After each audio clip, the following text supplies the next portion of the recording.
Inter Milan menang dramatis untuk mengklaim trofi Coppa Italia ke-8 mereka. Yang pertama sejak 2011, 2 gol di babak extra time menjadi penentu gelar pasukan Simone Inzaghi tersebut kali ini setelah pada waktu normal sempat tertinggal 1-2 dari Juventus. Inter memastikan musim ini nggak puasa gelar, sedangkan Juventus untuk kali pertama sejak 2010-2011 dipastikan nggak memenangkan piala apapun dalam semusim.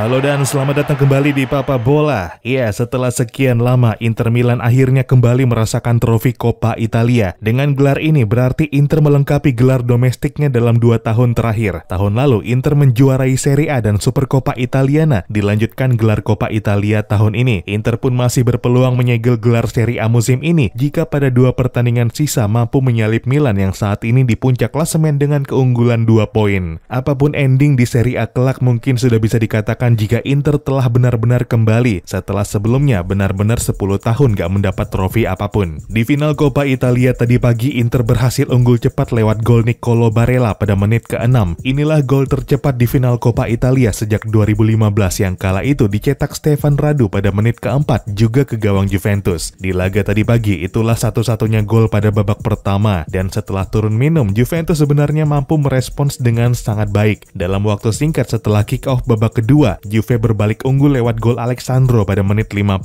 dan Dusan Vlahovic 2 menit kemudian. Namun 10 menit jelang pertandingan berakhir, Inter memperpanjang napas lewat gol Hakan Calhanoglu dari titik putih. Skor 2-2 bertahan sampai laga berakhir. Pertandingan pun berlanjut ke babak extra time dan disinilah Ivan Perisic mengemuka sebagai pahlawan. 2 gol dicetaknya pada menit 99 dan 102. 2 gol dalam 3 menit mengantar Inter Milan memastikan gelar Coppa Italia musim ini.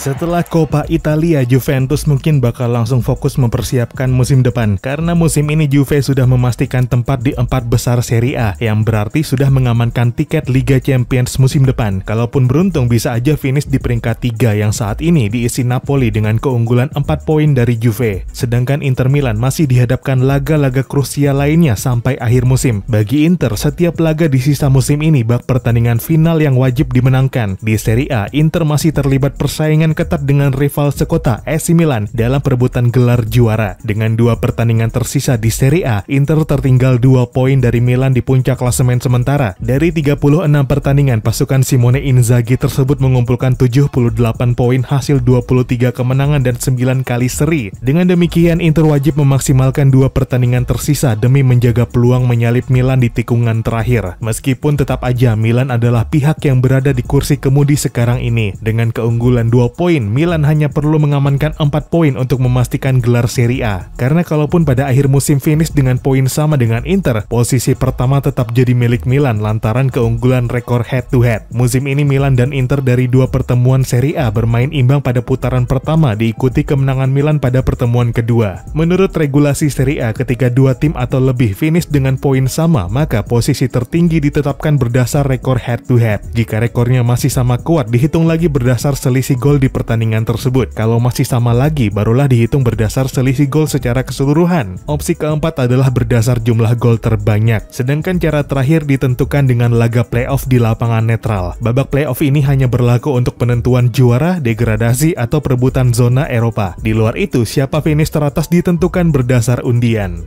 Dengan skenario tersebut wajar jika 2 laga sisa Serie A seluruhnya menjadi laga final bagi Inter, begitu juga AC Milan. Inter bakal kembali menantang Cagliari pada 16 Mei nanti, diikuti laga melawan Sampdoria 6 hari setelahnya di Giuseppe Meazza. Di atas kertas, Inter mestinya bisa menang mudah atas 2 lawannya itu. Namun pada paruh pertama musim lalu, Sampdoria mampu melawan prediksi dan menahan imbang Inter 2-2. Sedangkan AC Milan bakal menjamu Atalanta dan menutup musim dengan laga di kandang Sassuolo. Partai terakhir ini mungkin jadi yang paling diantisipasi Milan. Dalam pertemuan terakhir keduanya, Sassuolo sukses mengalahkan Milan di San Siro dengan skor 3-1. Hasil yang tentu wajib dihindari Milan jika jika nggak ingin kehilangan gelar Scudetto yang sudah di depan mata. Kali terakhir Milan menjuarai Serie A adalah pada 2011 alias 11 tahun lalu. Musim ini, AC Milan pertama kali merasakan puncak klasemen Serie A pada matchday ke-16. Total ada 5 tim sempat merasakan puncak klasemen Serie A sepanjang musim ini. Napoli masih jadi yang terlama dengan kepemimpinan di 13 matchday. Diikuti Milan 12, Inter 9, serta AS Roma dan Lazio masing-masing 1.